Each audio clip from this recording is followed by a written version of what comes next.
32쪽을 보시는데요. 지목은 정말 중요한 부분이죠. 지목의 유형 설명을 드렸고, 지목의 설정 방법, 일필일목의 원칙, 주지목 주정의 원칙 설명이 됐고요. 그 다음에 일시 변경 불변의 원칙, 영속성의 원칙 같은 뜻인데요. 이걸 좀 보겠습니다. 여기 이렇게 토지가 있고, 이 토지 위에 점포가 있습니다. 토지 위에 점포가 이렇게 있어요. 그러면 이 토지의 지목은 뭘까요? 주거, 사무실, 점포, 문화시설 부지는 지목이 뭐라고요? 대지가 될 겁니다. 대. 소유자는 누구냐면 갑이 소유자예요. 갑이 을과 임대차 계약을 체결합니다. 기간은 2년으로 하죠. 2년으로 하겠습니다. 근데 이 을의 직업은 목사님이셔요. 그래서 이 교회 건물로 사용하고자 합니다. 2년 동안에. 그렇다면 이 교회 건물로 사용이 될 테고, 여기 십자가 하나 이렇게 설치하겠죠. 설치하는 거 좀 그런가요? 그만 하지 말죠. 그러면 이제 교회 건물로 사용을 하는데, 2년 동안 사용하는데, 지목을 종교용지로, 교회 건물이면 종교용지가 되는 거예요. 종교용지로 지목을 바꿀까요? 안 바꿀까요? 안 바꿉니다. 왜냐면 2년 기간이 끝나면 빼야 되죠. 빼야 되기 때문에 이거는 영속적인 변경입니까? 일시적인 변경입니까? 일시적인 변경이에요. 일시적인 변경일 때는 불변, 지목을 바꿔서는 안 된다는 원칙, 일시 변경 불변의 원칙 이렇게 얘기합니다. 임시적이고 일시적인 용도 변경이 있을 때는 지적공부에 등록된 지목은 바꾸지 않습니다. 일시 변경 불변의 원칙이라고 불러요. 그런데 이런 경우도 있겠죠. 임대차 계약이 아니라 매매 계약을 체결합니다. 그리고 이 목사님은 돈이 많으셔갖고 이걸 이제 영속적으로 교회 건물로 쓰고자 합니다. 이때는 일시 변경이 아니라 영속적인 변경이겠네요. 네? 영속적인 변경이 될 테니까 지목은 어떻게 돼야 될까요? 바꿔야 될 겁니다.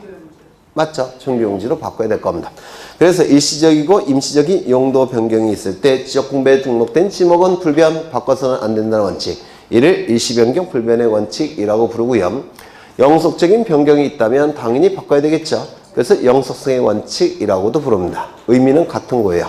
네, 보는 시각이 다를 뿐이지 일시 변경 불변의 원칙, 영속성의 원칙 의미가 같다는 것도 기억해 두셔야 됩니다. 그 다음에 지목 법정주의. 이 지목은 과세 자료의 기준이 된다고 했죠. 세금과 관련되어 있기 때문에 법에서 정한 지목만 인정이 됩니다. 행정관청이 멋대로 지목을 만들어낼 수는 없습니다. 세금과 관련이 되어 있기 때문에 국회에서 만든 법률만 갖고 법률로서 지목이 결정이 돼요. 이를 지목법정주의라고 부릅니다. 사용목적 추정의 원칙 나와 있는데 거기 둘째 줄에 얘가 잘 나왔죠. 택지 조성공사가 준공된 토지들은 사용목적이 주택지로 사용한다는 거죠. 그럼 그 사용목적에 따라서 지목은 뭐로 결정이 돼야 되겠습니까? 대지로 결정이 되겠죠. 사용목적 추정의 원칙이라고 얘기합니다. 등록선호의 원칙이라고 되어 있는데 등록된 선과 후를 따져봐서 먼저 등록한 바에 따라서 지목이 결정돼야 된다는 원칙을 등록선후의 원칙이라고 얘기합니다. 그러면 제방이 설치되어 있다면 그 지목은 뭐겠습니까? 제방이 되겠죠. 맞죠? 그런데 제방 위에 도로가 설치되었습니다. 그러면 제방의 기능도 있고 도로의 기능도 있는 건데 주된 목적이 뭔지는 잘 모르겠어요. 그때는 뭐로 결정이 돼야 됩니까? 제방으로. 그래서 지적공부에 등록된 선과 후를 따져봐서 먼저 등록한 바에 따라서 지목이 결정돼야 된다는 원칙, 등록선의 원칙이라고 얘기하고 대단히 중요합니다. 꼭 기억해 두셔야 돼요. 왜 중요하냐면 지적 예규에는 등록선의 원칙에 따라서 지적 예규가 규정되어 있는 게 많아요. 그래서 등록선의 원칙 잘 기억하셔야 되고요. 그 다음에 지목의 구분이 나와 있는데 지목의 구분. 이 지목에 대한 내용은 대통령령에 규정이 되어 있는 것도 있고 지적 예규에 규정되어 있는 것도 있습니다. 지적 예규는 뭐냐면 토지 정보에 관해서 국토교통부 장관이 예로서 만든 규칙이란 뜻이에요. 예로서 만든 규칙. 그럼 이거는 대통령령이 아니라 규칙. 규칙이 뭔지는 아시죠?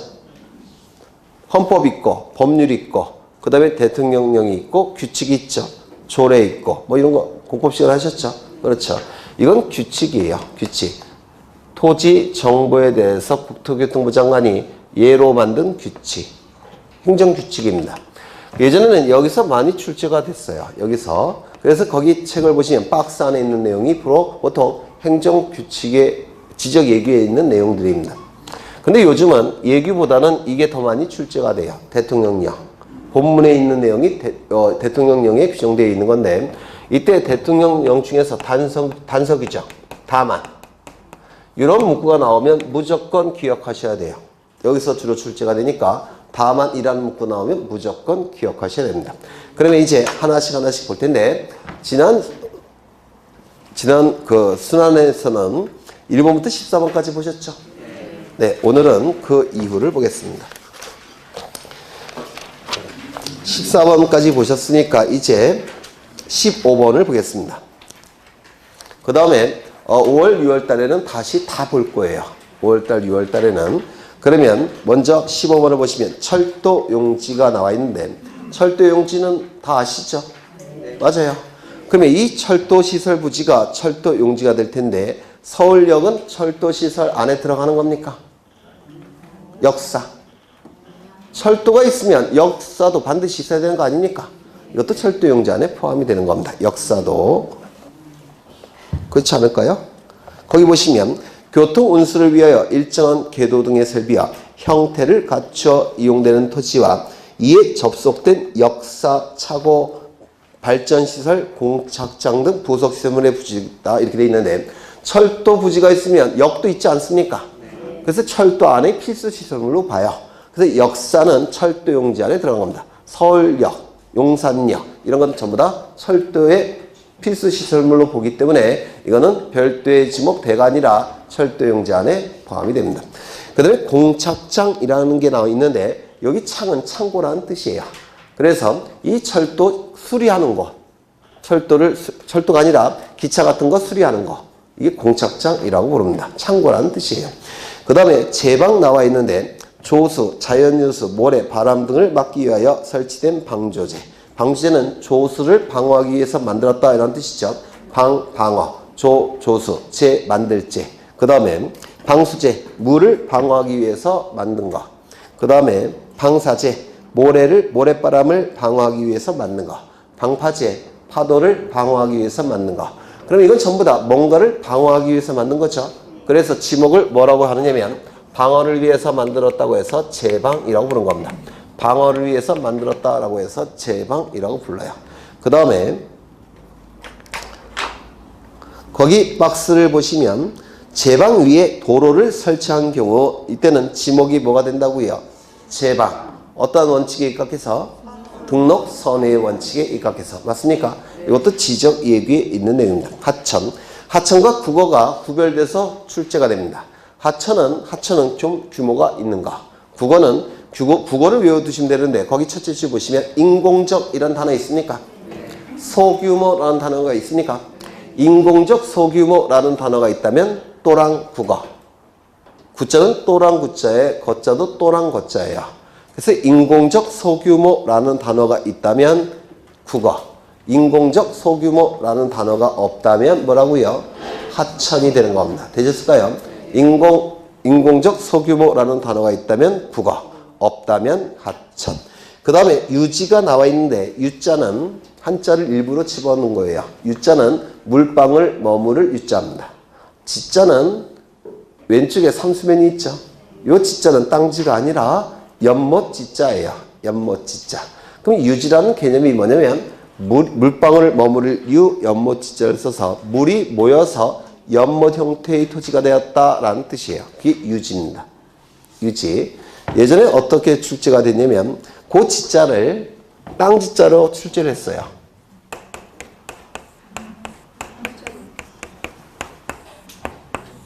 시험에서. 이게 아니라 이렇게 돼야 되죠. 그렇죠. 근데 이걸로 출제를 했어요. 그래서 복수 정답이 나왔습니다. 한글을 이렇게 써놓고 옆에 한자를 잘못 썼어요. 그래서 복수 정답 해줬습니다. 네. 그때는 많이 합격시킬 때고 요즘은 아니죠. 네, 요즘은 네. 유지. 그러면 거기 보시면 물이 고이거나 상시적으로 물을 저장하고 있는 댐, 저수지, 소류지, 호수, 연못. 공통점은 물방울이 모여서 고여서 연못 형태가 된 토지들이죠. 이게 유지입니다. 거기 소류지라는 게 있는데 이 소류지는 그 소자가 작은 연못 소자예요. 소자가 작은 연못 소자. 그래서 이 소류지는 규모가 작은 연못을 의미합니다. 규모가 작은 연못. 그렇죠. 그 다음에 양어장 나와 있는데 양어장 육상의 밑줄. 만약에 해상에라는 표현이 있다면 이거는 양어장이 될까요? 안 될까요? 왜 안 돼요? 네? 우리는 토지의 사용 목적을 보는 거죠. 지목. 해상에라고 되어 있다면 이거는 토지가 아닙니다. 토지가 아니니까 지목이 존재할 수 있습니까? 없어요. 그래서 이 양어장이 되기 위해서는 첫 번째 육상이어야 됩니다. 맞아요. 육상에. 그 다음에 옆에 보시면 인공으로 조성된 수산 생물의 번식, 양식이라는 표현이 있죠. 거기 생물이라는 표현이 있죠. 생물은 식물과 동물을 포함하는 개념입니다. 양어장에서 어자가 물고기 어자예요. 그러면 물고기를 키우는 곳이 양어장이라고 오해할 여지가 있는데 거기 분명히 생물이라고 되어 있습니다. 생물은 식물, 동물을 포함하는 곳이에요. 그러면 양식장이라는 지목은 존재할 필요가 없습니다. 어디에 들어가니까? 양어장에 들어가니까. 그래서 양식장이라는 지목은 존재하지 않습니다. 양식장이라는 지목은 존재하지 않고요. 그 다음에 식물도 이것 양어장 안에 포함이 된다는 거 기억해 두셔야 됩니다. 되셨을까요? 그렇죠. 양식장이라는 지목은 없습니다. 수도용지, 물을 정수하여. 이게 키워드입니다. 수도용지는 수돗물은 먹는 물이죠. 따라서 물을 정수하는 시설이 있어야 돼요. 그래야지만 수도용지가 됩니다. 되셨을까요? 그렇죠. 그 다음에 치수는 무슨 뜻이에요? 물을 끌어온다 이런 뜻이죠. 치할치. 저수는 물을 저장한다 라는 뜻이고 도수는 도자가 이게 유도할 때 그 도자예요. 물을 유도한다 라는 뜻이 될 테고 정수는 물을 깨끗이 한다 라는 뜻이 될 테고 송수는 물을 보낸다. 배수는 배출한다 이런 뜻이겠죠. 이런 건 전부 다 물을 정수하는 시설이 있어야지만 수도용지가 됩니다. 그 다음에 공원. 일반 공중에 보건, 휴양, 정서 생활에 이용하기 위한 시설. 여기 보건, 휴양, 정서 생활 밑줄 치십니다. 보건, 휴양, 정서 생활. 일반 공중에 보건, 휴양, 정서 생활과 관련된 토지가 바로 공원이에요. 공원.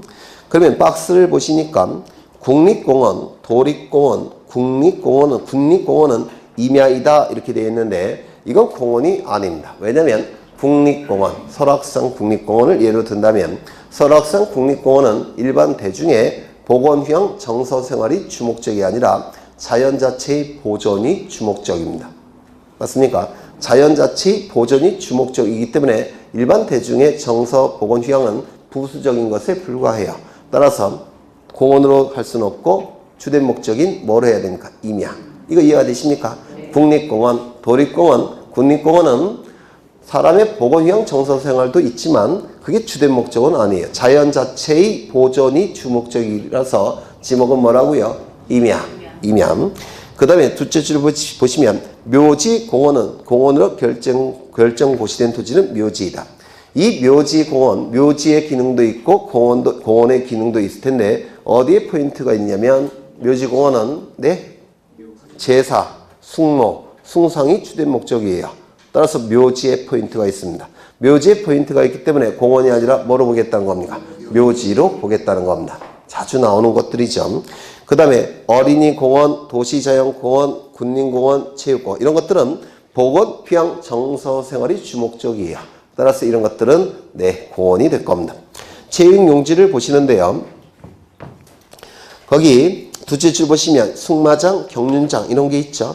승마장은 순실씨 따님이 승마했죠. 그리고 올림픽 금메달 도 땄댔죠. 올림픽 정식 종목이에요. 경륜도 이거 자전거 아닙니까? 올림픽 정식 종목입니다. 따라서 이는 체육용지 맞아요. 그렇죠. 그런데 유원지를 보시니까 둘째 줄에 경마장이라는 게 있죠. 경마.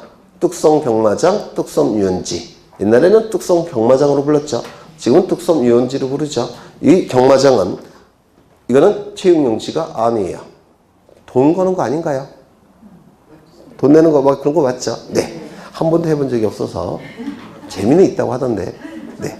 그래서 이 경마장은 체육용지가 아니라 유원지입니다. 유원지 구별하셔야 돼요. 다시 체육용지를 가보시면 셋째 줄에 다만 체육시설로서 영속성, 독립성이 미흡한 정구장, 골프 연습장, 실내 수영장, 체육도장, 유수를 이용한 요트장, 카누장, 산림안의 야영장 등의 토지는 제외한다 이렇게 되어 있습니까? 이거 시험에 잘 나오니까 기억을 해 두셔야 되는데 체육용지가 되기 위해서는 체육활동에 적합한 시설이 있어야 되는데 그 적합한 시설은 영속성과 독립성을 갖춰야 됩니다. 영속성과 독립성을 갖춘 체육활동에 적합한 시설이어야 돼요. 그렇다면 거기 정구장. 정구장은 흙 위에 그물 하나 설치되어 있죠. 맞아요. 가위 한 자르면 그물 잘라버리면 끝나죠. 영속성이 있습니까? 없어요. 이건 영속성이 없다라고 보기 때문에 이런 체육용지가 되지 못합니다. 골프 연습장. 이 골프 연습장 규모가 굉장히 작은 걸 얘기하는 건데 이것도 날이 좋은 가위 한 자르면 그거 잘라내면 되지 않을까요? 밑둥을. 그렇지 않습니까? 밑둥 잘라내면 되겠죠? 그물을. 그러면 그 골프 연습장으로 쓰지 못하잖아요. 영속성이 없다라고 봅니다. 그 다음에 실내 수영장. 물 빼버리면 끝나죠? 영속성이 없다라고 봐요. 영속성, 독립성이 없다라고 봅니다. 체육도장. 매트리스 빼버리면 끝나죠? 그렇죠? 영속성, 독립성이 없다라고 봅니다. 유수를 이용한 요트장, 카누장 나와 있는데요. 요트나 카누를 하천에 띄우기 위해서는 접안시설이 있어야 되죠. 사람이 타는. 그 접안시설은 도끼 한 자루면 20분이면 다 깨버려요. 나무로 보통 만들어졌으니까 이것도 독립성, 영속성이 없다라고 봅니다. 접안시설. 요트 카누의 접안시설 뭔지 아시죠? 네. 그거 도끼 한 자루면 20분이면 다 깨버려요. 그래서 독립성, 영속성이 없다라고 보고요. 그 다음에 산림안의 야영장. 이동식 화장실 치워버리면 끝나죠. 이것도 영속성, 독립성이 없다라고 봅니다. 워낙 중요하고 자주 출제가 되니까 이렇게라도 이해하셔야 돼요. 요거 꼭 기억해 두셔야 됩니다. 그 다음에 유원지 나와 있는데 유원지에서 키워드는 첫째 줄 보시면 종합적이라는 단어가 있습니까? 요게 키워드예요. 종합적인 시설을 갖춰야지만 요게 유원지가 됩니다. 하나의 시설만 갖춰서는 유원지가 될 수가 없어요. 그러면 옆에 보시면 낚시터라고 돼 있는데 낚시터 규모가 큰 걸 얘기하겠죠. 낚시터 낚시도 할 수가 있고 옆에 숙소도 있고 애기들 데려올 때를 대비해서 아기들 놀이터도 있을 테고 이렇게 종합적인 시설을 갖춘 낚시터를 얘기하는 겁니다. 이건 종합적인 시설을 갖춘 낚시터니까 규모가 큰 걸 얘기하겠죠. 따라서 이건 유원지가 될 수가 있고요. 어린이 놀이터. 이 어린이 놀이터는 아파트 단지에 있는 그 어린이 놀이터가 아니에요. 어린이 대공원 같은 걸 얘기하는 겁니다. 이건 유원지로 볼 수 있겠죠. 어린이 대공원 같이 종합적인 시설을 갖춘 부지를 얘기해요. 동네 어린이 놀이터 얘기하는 거 아니에요. 그 다음에 경마장 아까 보셨죠. 경마장도 종합적인 시설을 갖췄죠. 주변에 여관도 모텔도 있을 테고 그 다음에 음식 판매하는 데도 있고 그렇죠. 그 다음에 애기들 노는 공간도 마련되어 있을 겁니다. 이렇게 종합적인 시설을 갖췄기 때문에 이것도 유원지로 보게 돼요. 옛날에 뚝섬 경마장이라고 불렀어요. 지금 뚝섬 유원지로 불리죠. 경마장은 유원지에 들어갑니다. 그 다음에 그 밑에 줄 보시면 다만 이들 시설과의 거리 등으로 보아 독립적으로 인정이 된다면 유원지에서 제외를 시켜야 되겠죠. 거리로 봐서 너무 멀리 떨어져 있다면 제외시켜야 되겠죠. 그렇죠. 넘기겠습니다. 그 다음에 25번을 보시면 일반 공중의 종교의식을 위하여 예배, 법요, 설교, 제사 등을 하기 위한 교회, 사찰, 향교 등의 건축물의 부지 이게 종교용지인데요. 조심하셔야 할 것은 거기 향교가 포함되어 있습니까? 네, 밑줄 치십니다. 향교가 포함되어 있다는 거 좀 유념하셔야 돼요. 향교. 그 다음에 거기 박스 안에 있는 내용이 대단히 중요한데요. 종교단체 법인 설립 허가 여부와 관계없이 종교 집회장이나 수도장을 건축하여 상용 승인된 경우에 부지는 종교용지다라고 되어 있는데 우리가 지목을 결정할 때는 주된 용도에 따라서 결정하는 거죠. 맞아요. 그러면 용도에 따라서 지목이 결정되는 것이니까 용도에 따라서 지목이 결정되는 것이지 종교단체, 그 토지를 사용하고 있는 종교단체가 법인인지 아닌지 여부는 지목 결정하는 요소입니까? 아닙니까? 아니에요. 무슨 말인지 아시겠습니까? 토지 객관적인 주된 용도에 따라서 지목을 결정하는 것이지 그 토지를 사용하고 있는 단체가 법인인지 아닌지 여부는 문제가 되지 않습니다. 그렇죠? 그래서 밑줄 치십니다. 종교단체 법인 설립 허가 여부와 관계없이 이 문구를 유념하셔야 돼요. 그 다음에 2번을 보시면 상업용 건축물의 일부를 임대하여 예배, 설교 등을 행하는 교회 사찰은 종교용지가 될 수가 있습니까? 아까 안 된다고 했죠? 일시적이고 임시적인 용도 변경에 불과하니까 이건 지목을 종교용지로 바꿀 수 없다고 했죠? 이것도 대단히 중요한 지적외교의 내용이에요. 기억하셔야 될 테고요. 그 다음에 사적지 나와 있고요. 사적지. 다만이라는 문구를 기억하셔야 되는데 학교용지, 공원, 종교용지 등 다른 지목으로 된 토지에 있는 유적, 고적, 기념물 등을 보호하기 위하여 구획된 토지는 제외한다 이렇게 돼 있죠. 불국사 안에 석가탑이 있나요? 다보탑인가? 불국사 안에 다보탑이 있죠. 그럼 그 다보탑 부지는 사적지 맞아요. 그런데 불국사 안에 설치가 되어 있기 때문에 주지목 추정의 원칙상 독립된 사적지가 될 수 있겠습니까? 없어요. 종교용지 안에 포함을 시켜야 될 겁니다. 맞습니까? 그렇죠. 그걸 의미하고요. 묘지. 두째 줄 보시면 봉안시설이라는 문구가 나오는데 봉은 무슨 뜻입니까? 받들 봉자예요. 안은 편안한 안자고 그래서 사체를 편안하게 받드는 시설. 이걸 봉안시설 이렇게 얘기를 할 겁니다. 이에 접속된 부속 시설물의 부지는 당연히 묘지가 되겠죠. 묘지. 그렇죠. 다음은 묘지의 관리를 위한 건축물의 부지는 대로 한다. 예전에 설명드렸죠. 그래서 목장 용지 내 주거용 건축물의 부지. 그 다음에 또 뭐 있죠? 가수원 내 주거용 건축물의 부지. 묘지 아래 관리를 위한 건축물의 부지는 독립된 지목 뭐로 결정한다고요? 대. 강조드렸죠. 드디어 나왔는데 잡종지. 27개에 포함되지 않는 잡스러운 종류의 용도의 토지는 전부 다 뭐라고요? 잡종지. 그래서 거기 3번이 키워드입니다. 3번. 다른 지목에 속하지 않는 토지. 이게 잡종지라는 겁니다. 27개 안에 포함되지 않는 것이 뭐라고요? 잡종지. 그렇죠. 1번, 2번, 3번이 나와 있습니다.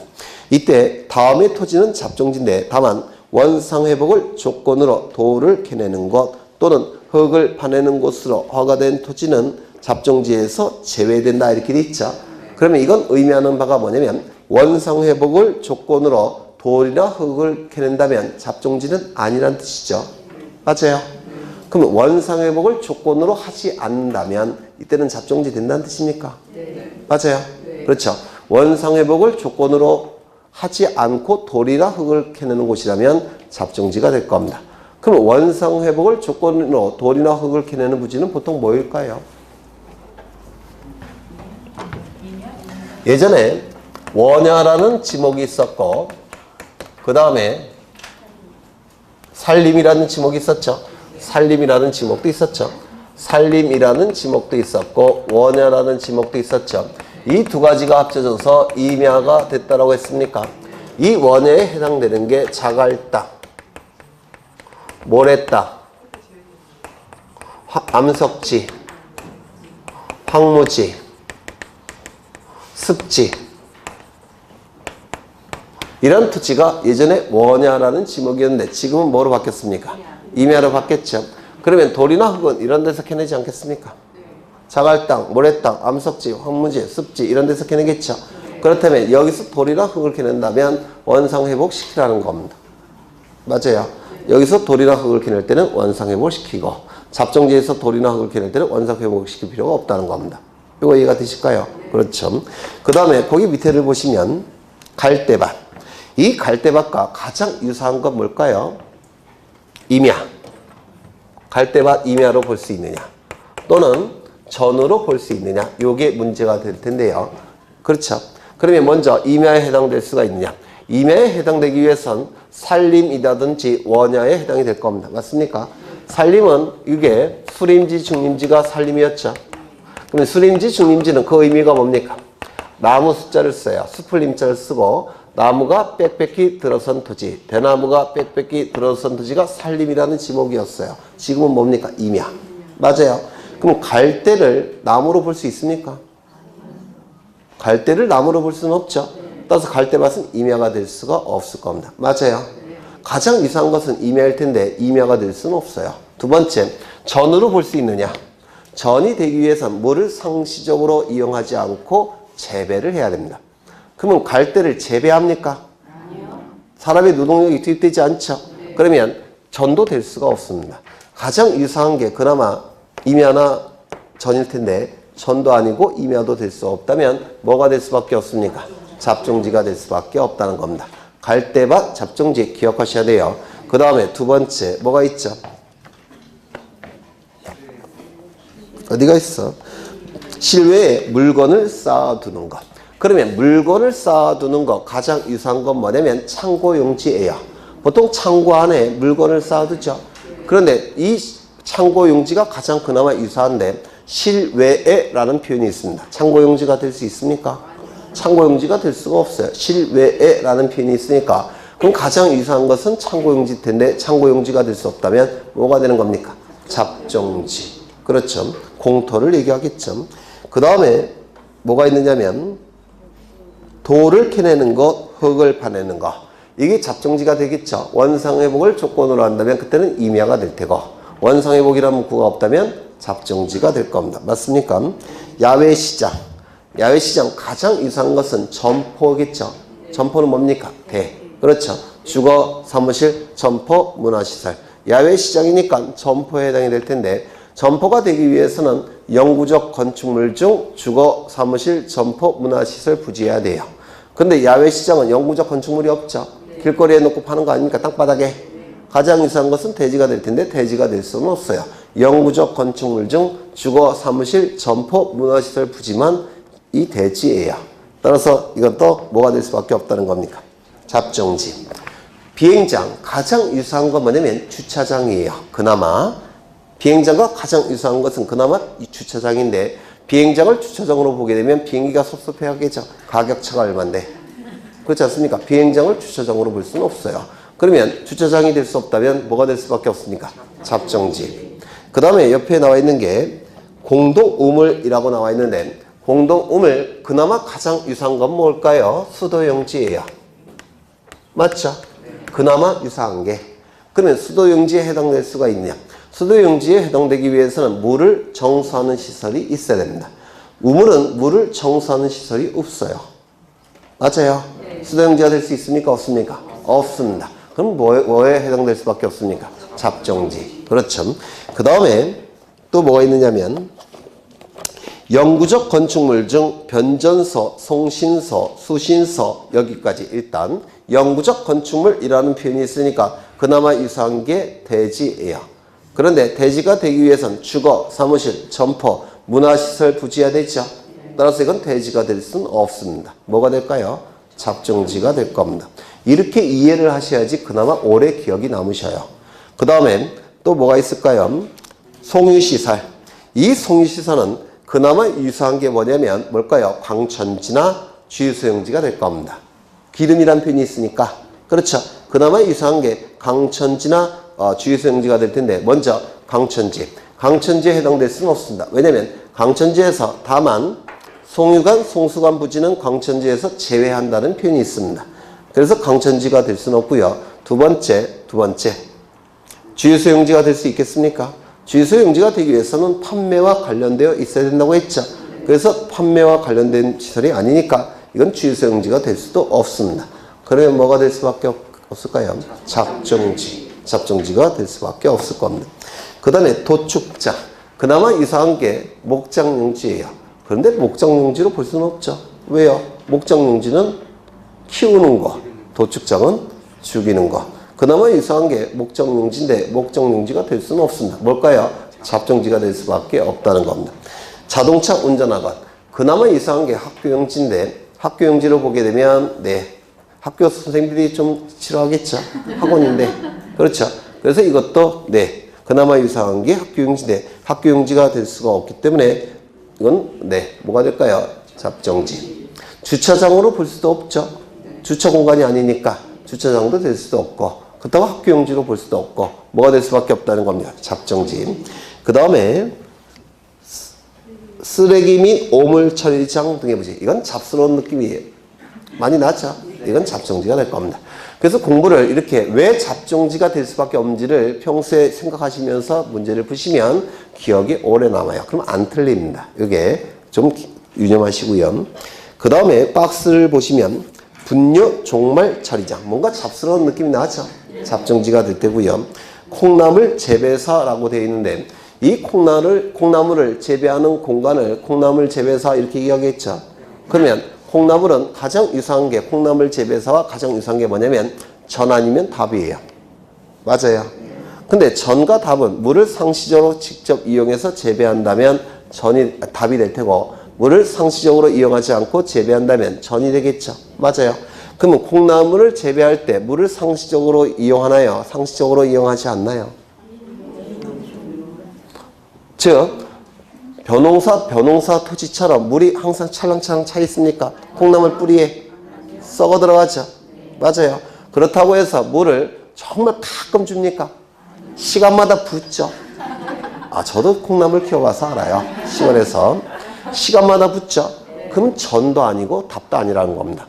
전에도 해당될 수는 없어요. 왜? 끊임없이 물을 부으니까 10분은 그렇고 한 30분마다 붓죠. 그렇다고 해서 콩나물 뿌리가 물속에 잠겨있지도 않아요. 상식적으로 직접 이용하는 것도 아니죠. 전에도 해당 안 되고 답에도 해당 안 되니까 뭐로 볼 수밖에 없다는 겁니까? 잡정지. 특이하죠. 지적 얘기에 나와 있는 내용입니다. 그 다음에 자동차 관련 시설 나와 있는데요. 차고, 세차 시설, 사무실, 식당까지 있네요. 사무실, 식당까지 있으니까 주차에 필요한 독립적 시설로 볼 수는 없습니다. 주차장에 해당되진 않아요. 그렇다고 주차 공간이 있은 차고, 세차 시설 이라는 게 있으니까 식당을 기준으로 해서 점포에 해당된다고 볼 수도 없습니다. 애매해요. 맞아요. 주차장으로 보기도 애매하고 점포로 대지로 보기도 애매하고 따라서 마음 편하게 어디에 집어넣겠다는 겁니까? 잡정지. 그 다음에 니은을 보시면 위험물 이동 탱크 저장 시설의 부지 이렇게 나와 있는데 가장 그나마 유사한 게 기름 보관하는 것이니까 당연히 주유소용지와 가장 유사하죠. 맞아요. 근데 주유소용지가 되기 위해서 뭐와 관련이 있어야 됩니까? 판매를 위하여. 맞아요. 이건 판매와 관련되지 않으니까 주유소용지는 볼 수는 없습니다. 뭐가 될까요? 잡정지. 이렇게 공부하셔야지 그나마 기억에 남습니다. 네, 좀 유념하시고요. 그 다음에 지목의 표기 방법은 설명을 드렸고 이제 경계를 보겠습니다.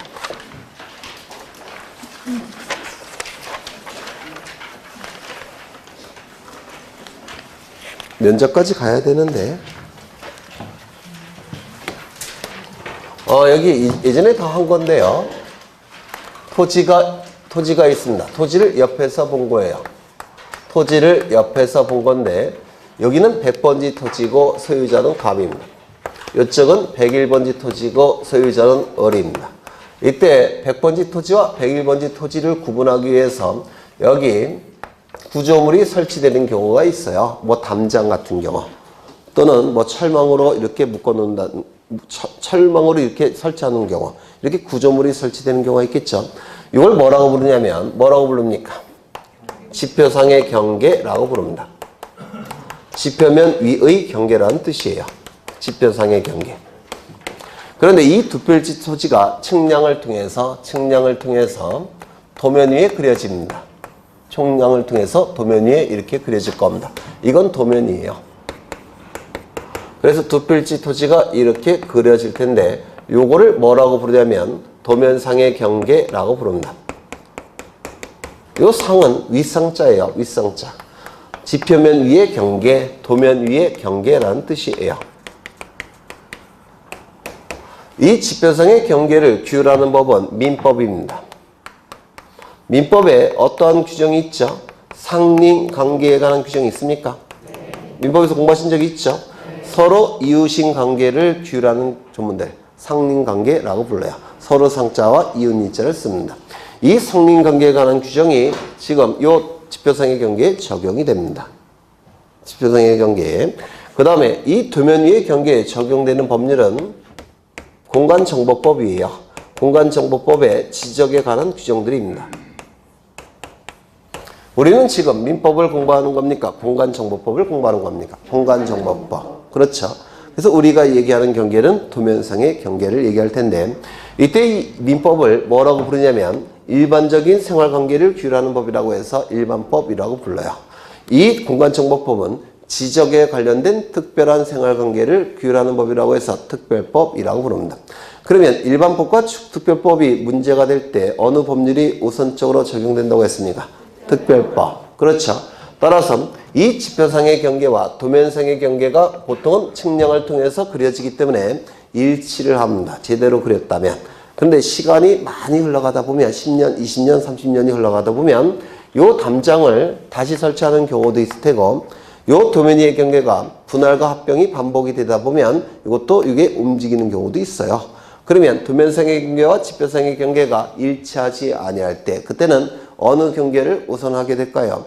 도면상의 경계. 이유는요, 도면상의 경계에 적용되는 법률은 공간정보법, 지표상의 경계에 적용되는 법률은 민법. 충돌을 일으킬 때 당연히 특별법 우선의 원칙상 공간정보법이 먼저 적용이 돼야 되고, 공간정보법에서 정하고 있는 도면상의 경계가 우선할 수밖에 없다는 겁니다. 요거 이해가 되실까요?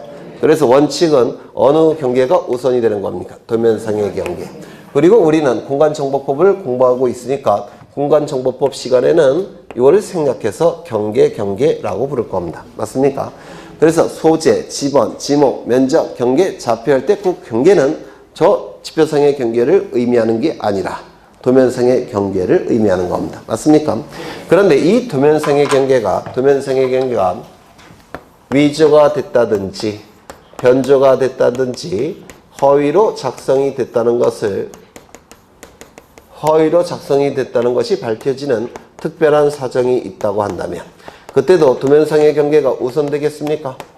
그때는 지표상의 경계가 우선될 수밖에 없을 겁니다. 맞습니까?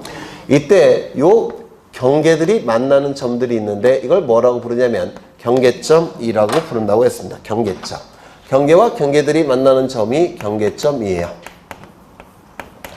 그런데 이 경계점 간의 최단거리, 이 경계점 간의 최단거리가 바로 경계가 됩니다. 경계점 간의 최단거리가 경계가 되는데, 그렇다면 이게 곡선으로 구성이 된다면 최단거리가 될 수 있습니까? 없겠죠. 이게 팽팽해야지만 최단거리 아닙니까? 따라서 경계는 바로 직선이 될 수밖에 없다라고 했습니다. 우리 시험에 정말 잘 나오죠. 우리가 얘기하는 도면상의 경계는 직선이 될 수밖에 없습니다. 저는 이게 간편하게 설명하기 위해서 이렇게 그렸지만 실제 도면 위의 경계는 작은 직선들이 계속 연결되어 있는 거예요. 이렇게 작은 직선들이 이렇게. 무슨 말인지 아시겠습니까? 그래서 곡선으로 도면 위에 그려지지 않습니다. 직선으로만 그려요. 작은 직선이 계속 연결되어 있는 겁니다. 이걸 경계 직선주의라고 얘기를 했습니다. 이때 이 선은 이렇게는 쪼갤 수 있지만 이 가운데를 쪼갤 수 있습니까? 없습니까? 없어요. 왜? 이 가운데를 쪼개기 위해서는 이 선의 면적이 있어야 되겠죠. 그런데 이건 선이기 때문에 면적이 존재하지 않습니다. 면적이 존재하지 않다면 이 선은 가운데를 쪼갤 수가 없습니다. 불가합니다. 뭐 하는 것이? 나누는 것이. 이를 불가분의 원칙이라고 얘기합니다. 경계는 면적이 존재하지 않기 때문에 가운데를 쪼갤 수가 없다는 겁니다. 이를 경계 불가분의 원칙이라고 부릅니다. 이때 이 실제 토지를 도면 위에 등록이 될 때는 일정한 비율로 축소해서 등록한다고 했죠. 그걸 뭐라고 불렀습니까? 축처. 맞아요. 일정한 비율로 축소해서 등록하는데 이거는 지금 600분의 1로 축소해서 등록한 겁니다. 그렇다면 6000분의 1로 축소해서 등록하는 경우도 있겠죠. 그렇다면 이거보다 크게 그려집니까? 작게 그려집니까? 작게. 그래서 이 토지가 도면 위에 등록이 될 때 서로 다른 축척의 도면 위에 등록이 됐다는 겁니다. 그러면 어느 축척을 우선해야 됩니까? 네? 대축척. 이건 소축척이죠. 이건 대축척이죠. 근데 대축척은 큰 모양으로 그림이 그려지니까 이거보다 덜 축소했죠. 어느 것이 정밀합니까? 대축척이. 따라서 토지가 도면 위에 등록될 때 서로 다른 축척의 도면 위에 등록이 됐을 때는 대축척을 따라야 됩니다. 이를 축척 종대 원칙이라고 얘기했죠. 축척은 종대. 종자는 따를 종자예요. 대축척을 따라야 된다는 원칙. 이를 축척 종대 원칙이라고 부를 겁니다. 그 다음에 마지막으로 경계 부동성의 원칙. 경계는 부동, 움직여서는 안 된다는 원칙. 움직여서는 안 된다는 원칙. 이를 경계 부동성의 원칙이라고 불러요. 도면 위에 등록된 경계가 일단 확정이 되면 갑과을이 자신의 합의를 통해서 이렇게 옮길 수가 있느냐? 없습니다. 옮기기 위해서는 지적소관청의 결정이 필요합니다. 토지 이동은 누가 결정하죠? 지적소관청이. 따라서 인접토지 소유자가 멋대로 도면 위의 경계를 합의를 통해서 옮길 수는 없습니다. 지적소관청에게 신청하고 지적소관청이 결정을 해서 옮겨야 됩니다. 이거 이해가 되십니까? 따라서 이를 뭐라고 부르냐면 경계는 움직여서는 안 된다는 원칙, 경계 부동성의 원칙이라고 얘기할 겁니다. 거기 경계 국정주의가 나와 있는데 41쪽에 경계는 통치권 행사를 위한 토지 표시에 관한 정보죠. 당연히 지적 국정주의 원칙상 누가 정해야 됩니까? 국가가 정해야 되겠죠. 이를 경계 국정주의라고 얘기할 겁니다. 그 다음에 왼쪽에 경계의가 나와 있습니까? 있죠. 1, 2, 3번 다 별표가 쳐져 있어야 될 겁니다. 밑줄 다 쳐져 있죠? 네. 넘어가겠습니다. 그 다음에 지상경계의 위치 표시가 42쪽에 나와 있는데요. 거기 1번을 보시면 지표상에 토지의 지표상의 경계는 뚝, 담장이나 그 밖의 구역의 목표가 될 만한 구조물 및 경계점 표지 등으로 표시한다. 그렇겠죠. 보통 담장을 설치하지 않습니까? 그렇죠. 이때 이 토지의 지상경계 1번은 우리 시험에 잘 나와요. 5개의 지문 중에서 하나의 지문으로 구성된다라고 작년에도 여러 번 얘기했죠. 맞아요. 네. 그래서 작년에 출제가 됐죠. 5개의 지문 중에서 하나의 지문으로 보통 구성이 돼요. 그래서 꼭 읽어두시고요. 물론 정답으로 나오진 않습니다. 지문 중에 하나로 많이 나와요. 그 다음에 지상경계점 등록부가 나오는데 2번에 지적소관청 밑줄 쳐져 있죠. 지상경계를 새로 정한 경우 밑줄 쳐져 있을 테고 작성 관리하여 한다 밑줄 쳐져 있고 이를 지상경계점 등록부라고 얘기하는데 지상경계점 등록부는 어느 행정구역에 있는 몇 번지 토지에 대한 지상경계점 등록부라는 것을 경계점 등록부에 표시를 해야 됩니까? 다시요. 이 장부는 어느 행정구역에 있는 몇 번지 토지에 관한 장부라는 것을 표시해야 되겠죠. 네. 이름을 달아야 되지 않습니까? 네. 그래서 소재 지번은 당연히 지상경계점 등록부에 등록이 됩니다. 맞아요. 네. 그 다음에 지상경계점 등록부예요. 그러면 지상경계점과 관련된 정보들이 등록된 장부죠. 그럼 경계점과 관련된 정보 중에서 가장 정밀한 정보는 뭘까요? 경계점 좌표값이에요. 그러면 경계점 좌표값이 있다면 당연히 가장 중요한 정보로서 등록이 될 겁니다. 맞습니까? 그런데 이 경계점 좌표값은 비용이 많이 들기 때문에 항상 작성하는 건 아니었죠. 지적, 확정, 측량, 실시지역과 축적, 변경, 측량, 실시지역에서만 경계점 좌표 등록부가 작성이 된다고 했죠. 그래서 이 경계점 좌표값이 있다면 이 지상 경계점 등록부에 등록을 하는데 항상 작성하는 것이 아니니까 경계점 좌표 등록부 시행지역에서만 이 좌표값을 등록하게 될 겁니다. 맞습니까? 네. 가로 안에 있는 것도 꼭 기억하셔야 된다고 했죠. 그 밖 4번을 보시면 위치 설명도 이거 동그라미 쳐져 있습니까? 네. 위설, 지목, 사파, 종이 외우셔야 돼요. 위치 설명도 위설. 지목은 둘 다 동그라미 쳐져 있어야 돼요. 지목. 그 다음에 사진 파일에서 사파. 종류 및 위치에서 종이. 그래서 위설, 지목, 사파, 종이 다 외우셔야 됩니다. 자주 출제가 되고 있기 때문에 위설, 지목, 사파, 종이.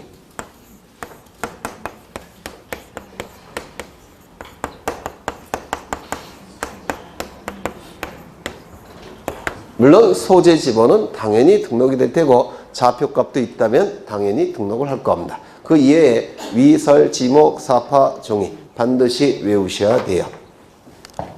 자주 출제를 하니까. 그 다음에 지상경계의 결정이 나오는데 지상경계 결정 이것 좀 보겠습니다.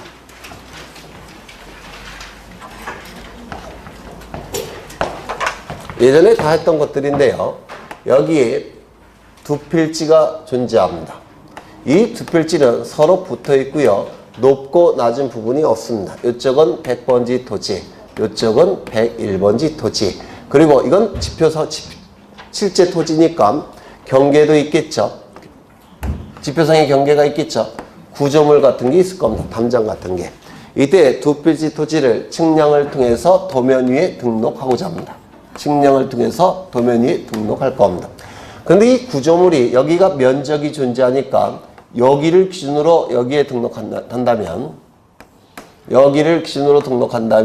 여기가 경계가 될 테고 여기를 기준으로 등록한다면 여기가 될 테고 여기를 기준으로 등록한다면 여기가 경계로 그려질 겁니다. 맞습니까?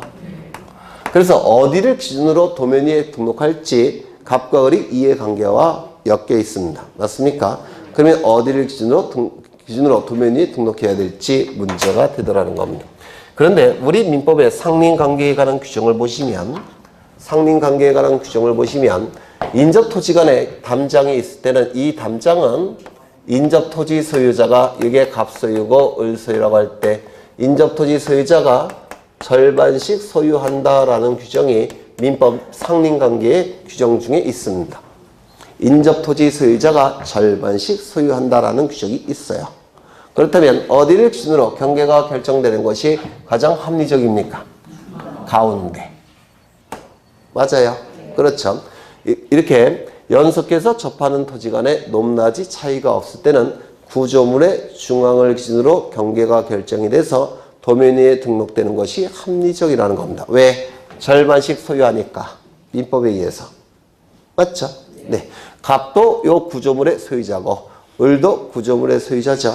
그래서 가운데를 기준으로 경계가 결정이 되더라는 겁니다. 그런데 이 구조물의 소유권이 갑과 을이 소유자가 아니라 갑의 단독 소유라고 한다면 그러면 갑의 단독 소유라고 한다면 인접토지 소유자가 같이 소유하는 게 아니네요. 맞죠? 그러면 이때는 어디를 기준으로 경계가 결정이 돼서 도면 위에 등록돼야 되겠습니까? 여기. 그렇겠죠.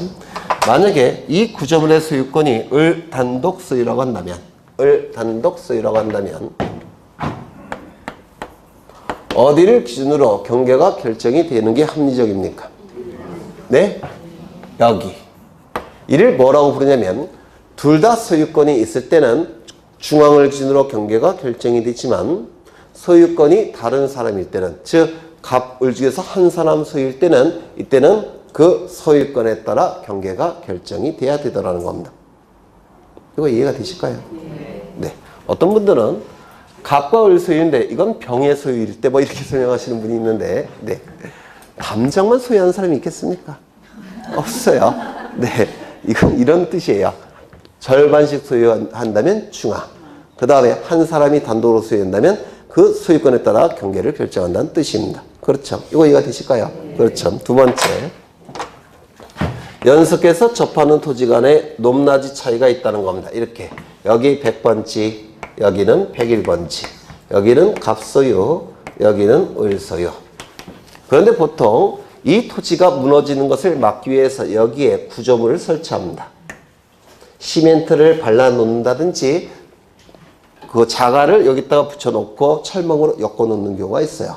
이때도 구조물이 설치가 되는 경우도 있습니다. 근데 이것도 담장, 경계를 구별하기 때문에 이것도 구조물 안에 들어가요. 그러면 이것도 인접토지 소유자가 절반씩 소유하는 겁니다. 맞아요? 그렇죠. 그런데 문제는 아니네. 잘못 얘기했네. 네. 이때는 이건 구조물이긴 한데 절반씩 소유하는 게 아니고요. 잘못 얘기했습니다. 네. 이때는 비가 많이 내리기 때문에 비가 많이 내리는 경우를 대비해서 이때 경계는 어디를 기준으로 결정이 되느냐면 비가 많이 내릴 때 무너지지 않는 부분은 어디예요? 여기를 기준으로 도면 위에 그려야 된다는 겁니다. 여기를 기준으로. 만약에 여기를 기준으로 도면 위에 그리게 되면 비가 많이 내렸을 때 이게 무너지기 시작하죠. 이렇게 무너져 버리면 도면 위에 등록된 경계와 지표상 경계가 자주 달라지게 돼요. 공식 능에 혼란이 발생합니다. 따라서 무너지지 않는 어디를 기준으로 경계가 결정돼야 됩니까? 하단부. 이거 되셨을까요? 그런데 이 구조물의 소유권이 요만큼은 갑소유고 요만큼은 을소유라고 한다면 그때는 어쩔 수 없이 여기를 기준으로 경계가 결정이 될 겁니다. 맞아요? 만약에 이 구조물 전체가 갑소유라고 한다면 어디를 기준으로 경계가 결정되겠습니까? 여기.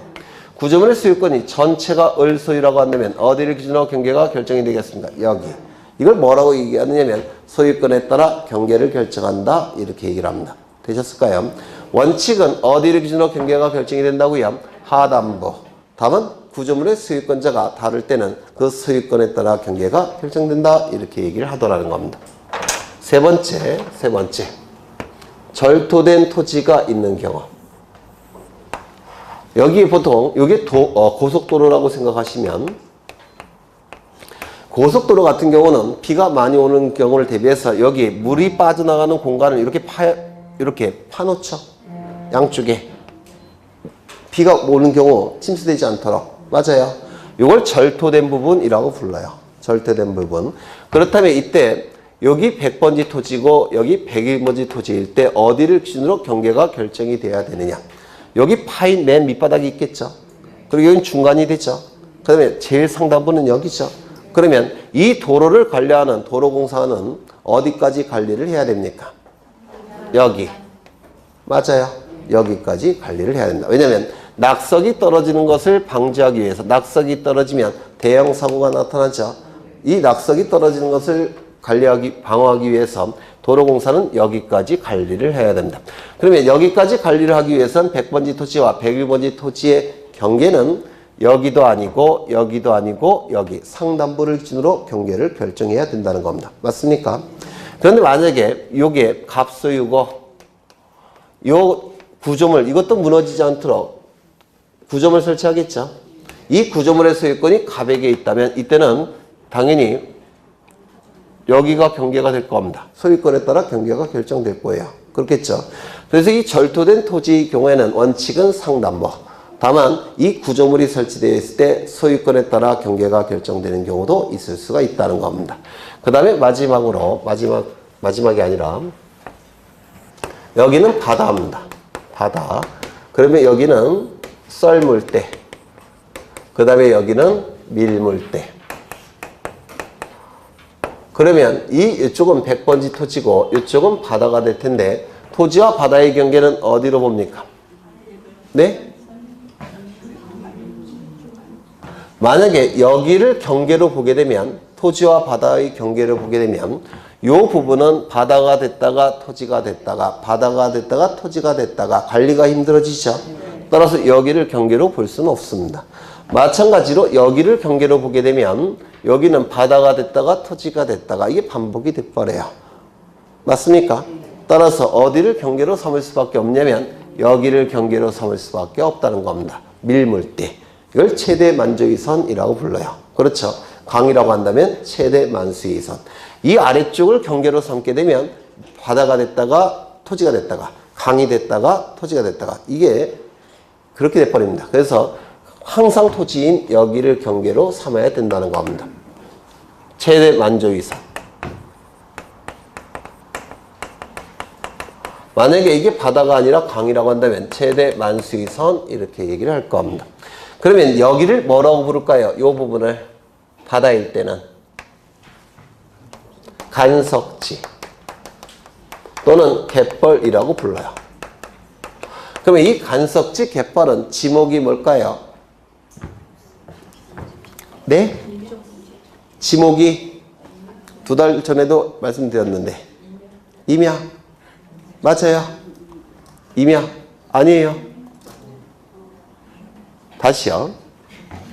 토지와 바다의 경계는 어디라고 했습니까? 여기. 그럼 여기는 토지인가요? 아닌가요? 토지가 아니에요. 바다예요. 바다. 바다라고 한다면 지목이 존재할 수 있습니까? 없죠. 지목이 존재할 수가 없습니다. 간석지 갯벌은 바다 안에 들어가기 때문에 지목이 존재하지 않습니다. 이것도 기출지문이에요. 좀 기억하실 필요가 있고요. 그러면 책을 보시면 45쪽에 지상 경계를 새로 결정하는 경우 그 기준은 다음의 구분에 따른다 되어 있는데, 첫 번째, 연속해서 접하는 토지 간의 높낮이 차이가 없는 경우에는 구조물이 있을 때 어디라고요? 중앙. 근데 그 구조물의 소유자가 다를 경우에는 뭐에 따라 결정이 된다고요? 소유권에 따라 경계가 결정이 될 겁니다. 2번, 연속해서 접하는 토지 간의 높낮이 차이가 있는 경우 원칙은 어디라고요? 구조물의 하단부. 다만 그 구조물의 소유자가 다를 경우에는 소유권에 따라 지상 경계가 결정될 수도 있겠죠. 세 번째, 도로 구거 등의 토지에 절토된 부분이 있는 경우, 절토라는 것은 토지가 파였다라는 뜻이에요. 절토된 부분이 있는 경우 가장 상단부까지 관리를 해야 되기 때문에 그렇습니다. 그래서 상단부가 기준이 될 테고요. 토지가 해면 또는 수면에 접하는 경우에는 최대 만조위, 최대 만수위가 되는 선이 토지와 바다의 경계가 돼야 돼요. 보통은 평균 해수면, 평균 수면으로 출제가 되는데, 평균 수면 또는 최저 수위 이렇게 나오게 되면 바다가 됐다가 토지가 됐다가 이렇게 돼버리기 때문에 관리가 안 돼요. 따라서 이때는 최대 만주의, 최대 만수위가 될 겁니다. 공유수면 매립지의 토지증을 제방 등을 토지에 편입하여 등록하는 경우 나와 있는데, 이건 이런 뜻이겠죠. 여기에 제방을 설치를 하더라는 겁니다. 그리고 여기를 묶었습니다. 메웠어요. 그러면 토지와 바다의 경계는 어디로 봐야 되냐면 여기로 봐야 되겠죠. 최대 만조의 선. 여기를 보게 되면 여기가 토지가 돼버려요. 이 부분이. 토지가 돼버리면 꼭 이용하는 자가 나타납니다. 이걸 이용하다 보면 사고가 많이 발생해요. 따라서 여기를 이용할 수 없도록 만들어야 됩니다. 이용할 수 없도록 만들기 위해서 토지와 바다의 경계는 여기로 삼습니다. 여기를 뭐라고 부르냐면 바깥쪽 어깨라고 불러요. 바깥쪽 어깨. 그래서 이 제방 등이 설치된 경우에는 최대 만조위가 경계가 되지는 못합니다. 바깥쪽 어깨가 경계가 돼야 되더라는 겁니다. 되셨을까요? 네. 거기 그림을 잘 그려놨죠. 그 다음에 46쪽을 보시면 지상 경계의 구획을 형성하는 구조물 등의 소유자가 다른 경우에는 위의 1부터 3까지 규정에 거기 써 넣으셔요. 위의 1부터 3까지 규정에 불구하고 1부터 3까지 규정에 불구하고 소유권에 따라 결정한다. 이렇게 쓰십니다. 소유권에 따라 지상 경계를 결정한다. 쓰셨습니까? 네. 처음 오신 분들은 쓰셔야 돼요. 1부터 3까지 규정에 불구하고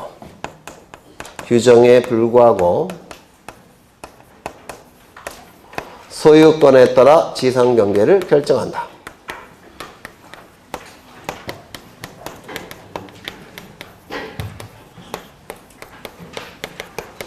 이거 의미하는 바는 아까 다 말씀드렸죠. 네. 그 다음에 거기 양가로 2번을 보시면 지상 경계점에 경계점 표지를 설치한 후 측량할 수 있는 경우 나와 있는데, 여기 공통된 단어가 있다고 그랬죠. 뭡니까? 분할. 토지를 분할할 때는 정확하게 분할해야 되니까 지상 경계점 위에 경계점 표지를 설치해서 측량을 하고, 측량을 통해서 도면 위에 정확하게 그려내야 됩니다. 맞습니까? 그래서 이 1부터 5번까지 공통된 단어는 분할이라는 단어라고 했습니다. 만약에 분할이라는 단어가 없다면 그게 정답이에요. 그렇지 않을까요? 그렇죠. 그 다음에 분할에 따른 지상 경계 결정 나와 있는데, 이것도 시험에 대단히 잘 나온다고 했죠. 기억나실까요? 네. 이런 거 기억나시는 건 안 해도 되지 않을까요? 해야 될 게 많은데. 여기 지상 건축물이 이렇게 존재합니다. 100번지 토지고. 그런데 이 토지를 분할을 하고자 합니다. 분할을 할 때는 이렇게 분할을 하게 되면, 갑의 주소지가 좀 애매해요. 따라서 갑의 이익을 위해서 지상 건축물이 있을 때는 지상 건축물을 걸리게끔 분할이 금지되어 있습니다. 그러면 어떻게 분할을 해야 되냐면 지상 건축물을 걸리지 않게끔 이렇게 분할을 해야 됩니다. 토지를 분할해서 지상 경계를 결정할 때는 지상 건축물이 있다면 지상 건축물을 걸리지 않게끔 분할함이 원칙입니다. 그런데 예외적으로 갑이 이익보다 더 중요한 공익이 있을 때는 지상 건축물을 걸게끔 분할할 수가 있더라는 겁니다. 요 세 가지 반드시 외우셔야 된다고 했죠. 첫 번째, 법원의 확정 판결. 맞죠? 이 법원의 판결은 공익을 고려해서 판결이 나옵니다. 그래서 법원의 확정 판결. 두 번째는 뭐가 있습니까? 공공사업. 공공사업이라는 단어가 나오면 반드시 뒤따르는 지목이 있었죠. 뭡니까? 철제, 전구, 유수, 학도 8개. 세 번째는 뭐가 있었죠? 도시개발사업. 네 번째는 도시군 관리 계획서. 그렇죠. 요 네 가지는 반드시 외우셔야 돼요. 자주 나오는 것들입니다. 공간정보법은 나올 게 뻔해요. 네. 그 다음에 여기 밑에 4번을 보시면 지적 확정 측량의 경계는 공사가 완료된 현재의 상황대로 결정하되 공사가 완료된 현재의 상황이 사업 계획도와 다를 때는 계획 세워놓은 것과 달리 결정이 되는 경우도 있겠죠.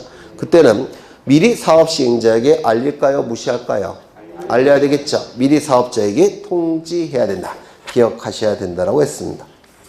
되셨을까요? 그 다음에 면적이 나오는데 면적까지 해야 되는데 하죠? 네. 면적을 보겠습니다. 면적 오래 걸릴 거예요. 왜 한숨을 쉬시고 그러셔요?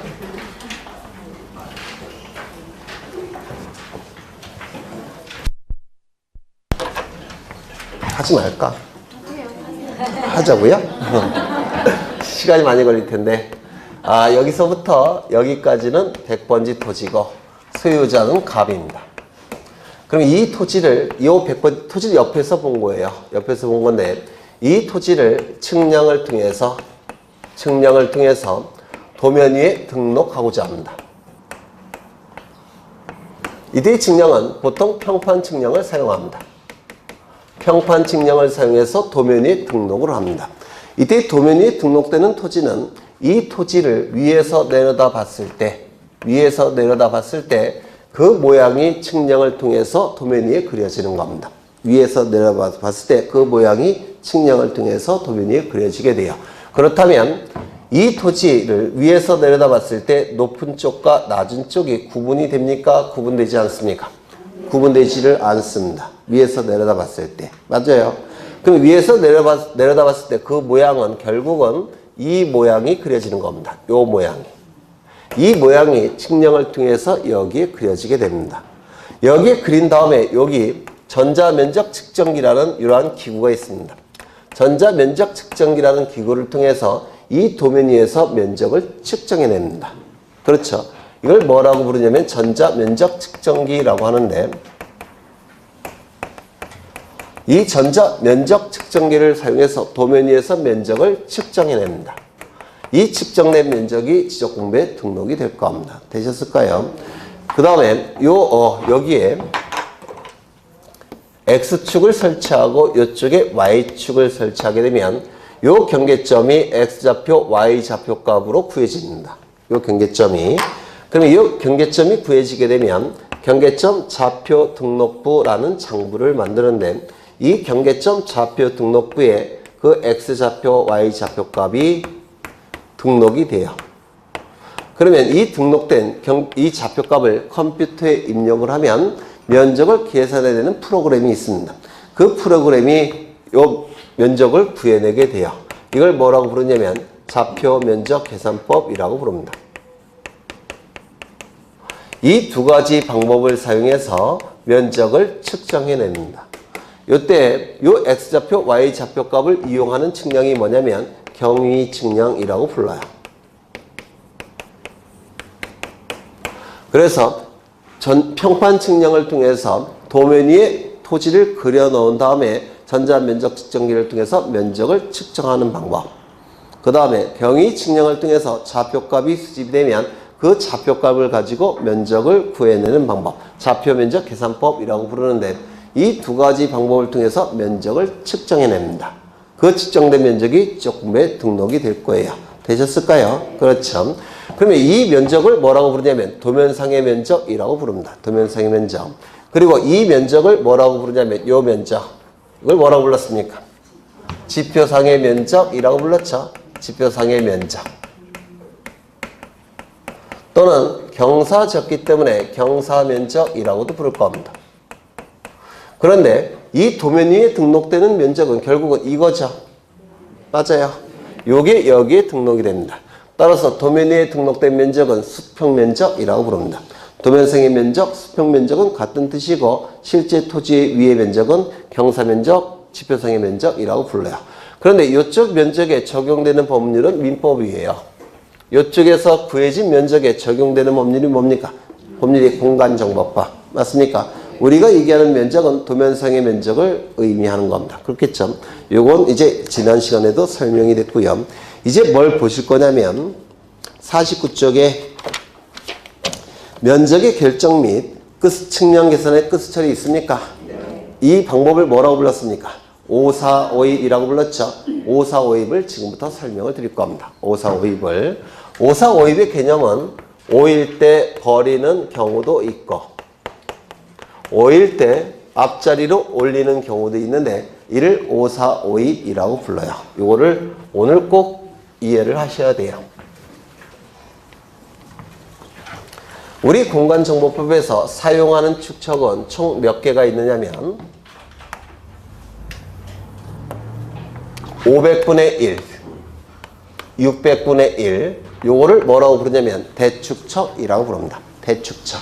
그 다음에 1000분의 1, 1200분의 1, 2400분의 1, 그 다음에 3000분의 1, 그 다음에 6000분의 1. 이 5가지를 소축척이라고 불러요.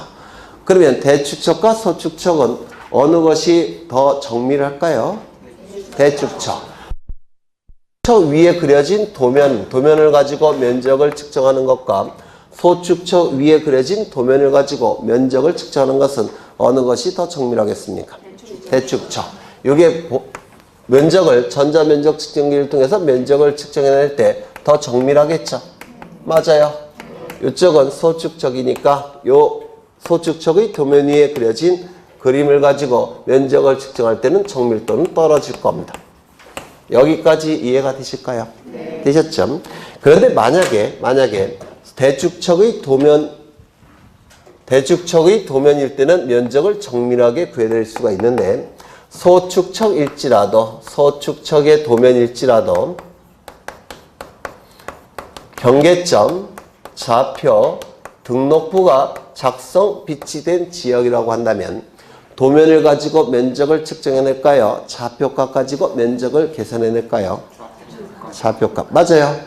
그러면 좌표값 가지고 면적을 계산해내니까 면적이 정밀할까요? 정밀하지 않을까요? 정밀하겠죠. 따라서 도면이 설령 소축척의 도면일지라도 좌표 등록부가 있다면 도면 가지고 면적을 측정하지 않고 컴퓨터 가지고 좌표값을 가지고 면적을 측정해내니까 정밀도가 높을 겁니다. 요거 이해가 되실까요? 되셨죠? 두 번째 소축척의 도면이면서 경계점, 좌표, 등록부가 없는 경우만 이 도면 가지고 면적을 측정해냈죠. 따라서 이때는 좌표 등록부가 없을 때니까 정밀도가 떨어질 겁니다. 여기까지 되셨을까요? 그렇죠. 이때 면적을 정밀하게 구해낼 수가 있으니까 지적공부에 등록되는 면적도 상세하게 등록할 겁니다. 맞아요. 이쪽은 정밀도가 떨어지니까 덜 상세하게 등록할 겁니다. 맞습니까? 맞습니까? 그렇죠. 그러면 면적을 상세하게 등록한다는 얘기는 측정된 수치가 있을 때 여기까지 등록한다는 뜻입니다. 여기까지. 여기를 뭐라고 부르냐면 소수점 첫째 자리라고 불러요. 소수점 첫째 자리까지 구해서 지적공부에 등록한다는 뜻입니다. 여기가 소수점, 이게 소수점이에요. 소수점 첫째 자리. 여기는요, 1의 자리, 여기는 10의 자리. 맞아요. 그럼 이 소수점 첫째 자리를 1의 자리 이하 첫 번째 자리죠. 이걸 뭐라고 부르냐면 1제곱미터 이하 한 자리 이렇게도 부릅니다. 여기가 1제곱미터짜리죠. 1제곱미터 이하 한 자리. 소수점 첫째 자리. 같은 뜻이에요. 그래서 여기까지 구해서 지적공부에 등록한다는 뜻입니다. 언제는 대축척이거나 아니면 소축척일지라도 좌표 등록부가 있다면 소수점 첫째 자리 또는 1제곱미터 이하 한 자리까지 지적공부에 등록을 해야 된다는 겁니다. 이거 이해가 되실까요? 두 번째, 덜 상세하게 등록한다는 얘기는 1의 자리까지 구해서 지적공부에 등록한다는 뜻입니다. 그러면 측정된 수치가 이렇게 존재할 때, 측정된 수치가 이렇게 존재할 때 1의 자리는 어디입니까? 여기겠죠. 여기까지 구해서 지적공부에 등록하라는 뜻입니다. 여기까지 되셨나요? 여기 위쪽에서는 여기를 뭐라고 부르냐면 구하고자 하는 끝에 있는 자릿수라고 부릅니다. 여기까지 구해서 등록하는 거니까 이 자리를 구하고자 하는 끝자리수라고 불러요. 여기는 1의 자리까지 구해서 등록해야 되니까 여기는 구하고자 하는 끝자리수가 되겠죠. 구하고자 하는 끝자리수 이렇게 부릅니다. 1의 자리가 구하고자 하는 끝자리수. 여기는 소수점 첫째 자리가 구하고자 하는 끝자리수라고 불러요. 그러면 여기까지 구해서 등록하고 여기서는 여기까지 구해서 등록하죠. 그러면 나머지 가장 끝에 있는 수. 이게 끝수예요. 이것도 끝수가 될 겁니다. 이 끝수를 어떻게든지 처리를 해야 될 겁니다. 맞아요. 이 끝수를 처리하는 방법은 두 가지가 있는데 4,4,5입과 5,4,5입이 있습니다. 그런데 4,4,5입보다는 5,4,5입이 정밀화됩니다. 그래서 이 끝수를 처리하는 방법은 5,4,5입을 사용하게 돼요. 그럼 이 5,4,5입은 뭐냐면 이 끝수가 5일 때 버리는 경우도 있고 5일 때 올리는 경우도 있는데 이를 5,4,5입이라고 불러요. 끝수 처리의 기준은 뭐라고요? 5. 끝수 처리의 기준은 뭐라고요? 5. 여기는 5 다음에 숫자가 없죠. 그때는 5를 기준으로 하는 것이고 여기는 5 다음에 숫자가 있죠. 이때는 5, 0을 기준으로 하는 겁니다. 그러면 언제 올리고 언제 버리냐면 구하고자 하는 끝자리 숫자가 홀수일 때는 이 5를 올려줍니다. 그 다음에 이거 전에 먼저 해야 될 게 있는데 5보다 큰 수가 나오면 무조건 올리고요. 5보다 작은 수가 나오면 무조건 버립니다. 5보다 큰 수가 나오면 무조건 올리고 5보다 작은 수가 나오면 무조건 버려요. 그런데 5일 때는 구하고자 하는 끝자리 숫자 갖고 올리는 경우도 있고 버리는 경우도 있다는 겁니다. 5일 때는. 그러면 구하고자 하는 끝자리 숫자가 홀수일 때는 이 5를 올려서 짝수화시킵니다. 그 다음에 이 구하고자 하는 끝자리 숫자가 0이나 짝수라고 한다면 5를 버려서 짝수를 유지시킵니다. 이게 5,4,5입이에요. 다시요. 5보다 큰 수가 나오면 무조건 올리고 5보다 작은 수가 나오면 무조건 버리는데 5일 때는 구하고자 하는 끝자리 숫자가 홀수일 때는 올려서 짝수화시키는 것이고 5보다 0이나 짝수일 때는 버려서 짝수를 유지하는 겁니다. 왜냐하면 홀수 나오는 걸 싫어해요. 요게 네. 그러면 예를 한번 들어보겠습니다. 237.17이 나왔습니다. 구하고자 하는 끝자리 숫자는 여기죠. 소수점 첫째 자리. 그럼 이 끝수를 처리해야 되는데 처리의 기준은 뭐라고요? 5보다 큰 수가 나왔으니까 무조건 올립니다. 얼마입니까? 237.2로 등록합니다. 237.14가 나왔다는 겁니다. 구하고자 하는 끝자리 숫자는 여기죠. 소수점 첫째 자리. 그러면 이 끝수를 처리해야 되는데 처리의 기준은 5보다 작은 수가 나왔으니까 어떻게 합니까? 버립니다. 따라서 237.15로 등록합니다. 237.15가 나왔다는 겁니다. 구하고자 하는 끝자리 숫자는 여기겠죠. 끝수를 처리해야 됩니다. 처리의 기준은 5예요. 5일 때는 올리는 경우도 있고 버리는 경우도 있는데 구하고자 하는 끝자리 숫자가 홀수일 때는 올려서 짝수화시킵니다. 홀수를 기수라고 불러요. 기수는 기이한 수란 뜻인데 홀수가 나오는 걸 싫어하는 겁니다. 그래서 여기가 홀수니까 237.2로 등록을 합니다. 237.45가 나왔다는 겁니다. 구하고자 하는 끝자리 숫자는 여기에요. 끝수를 처리해야 되는데 처리의 기준은 5. 5보다 크면 올리고 작으면 버릴 겁니다. 5일 때는 구하고자 하는 끝자리 숫자 갖고 판단을 해요. 여기가 작으니까 이거 올려주면 홀수가 돼버려요. 그걸 막기 위해서 이걸 버립니다. 237.4로 등록합니다. 이게 5452이에요. 그럼 여기서도 보시죠. 여기서도 O형을 기준으로 해서 O형보다 큰 수가 나오면 무조건 올리고 O형보다 작은 수가 나오면 무조건 버립니다. 그런데 이 구하고자 하는 이게 O형일 때는 구하고자 하는 끝자리 숫자가 홀수일 때는 O형을 어떻게 합니까? 올려주는 겁니다. 0이나 짝수일 때는 O형을 버리는 거예요. 이걸 5452이라고 불러요. 그러면 237.2가 나왔습니다. 얼마일까요? 여기까지가 구하고자 하는 끝자리 숫자죠. 끝수를 처리해야 되는데 처리의 기준은 5라고 했죠. 5보다 작은 수가 나왔으니까 237. 237.6이 나왔습니다. 여기가 구하고자 하는 끝자리 숫자죠. 1의 자리. 이 끝수를 처리해야 되는데 5가 기준이죠. 5보다 큰 수가 나왔으니까 238. 맞아요. 237.5가 나왔습니다. 그러면 여기가 구하고자 하는 끝자리 숫자니까 이 끝수를 처리해야 되죠. 이거 갖고 판단한다고 했죠. 뭡니까? 올려주겠죠. 238. 234.5가 나왔습니다. 여기가 구하고자 하는 끝자리 숫자겠죠. 그러면 이 끝수를 처리해야 되는데 처리의 기준은 5. 5일 때는 이거 갖고 판단한다고 했죠. 작으니까 이거 어떻게 합니까? 버리겠죠. 234. 그렇다면 237.51이 나왔습니다. 구하고자 하는 끝자리 숫자는 여기네요. 끝수를 처리해야 되는데 끝수가 두 자리일 때는 뭘 기준으로 한다고 했습니까? 50. 50을 기준으로 한다고 했죠. 이건 50보다 큽니까? 작습니까? 크죠? 어떻게 해야 됩니까? 238. 50보다 크니까 237.49가 나왔습니다. 두 자리가 나왔죠? 기준이 뭐라고요? 50. 50보다 작으니까 어떻게 합니까? 무조건 버립니다. 237. 이렇게 하는 거예요. 이게 5452이라고 불러요. 처음 보신 분들은 또 어려우실 거예요. 근데 이거 나중에 또 할 겁니다. 그렇다면 만약에 여기까지 무조건 구한다고 했죠. 소수점 첫째 자리까지는 무조건 구한다고 했습니다. 맞습니까? 그런데 수치를 계속 측정해 봤더니 얼마가 나오냐면 0.001이 나왔다는 겁니다. 계산을 해봤더니. 그런데 소수점 첫째 자리까지는 무조건 구해 등록한다고 했죠.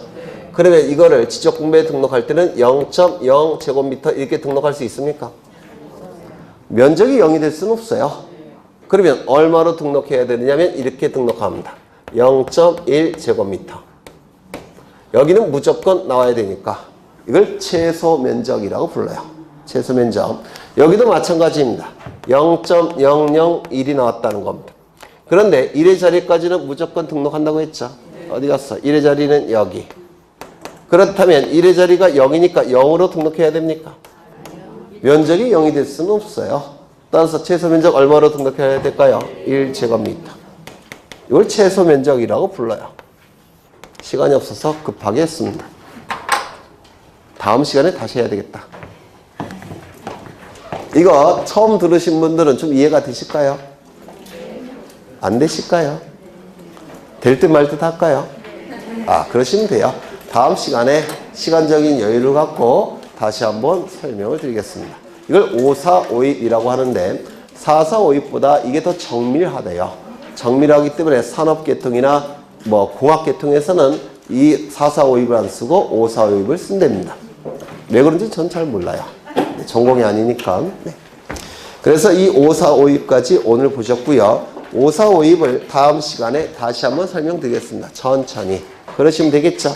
고생하셨고 다음 주에 뵙겠습니다. 수고하셨습니다.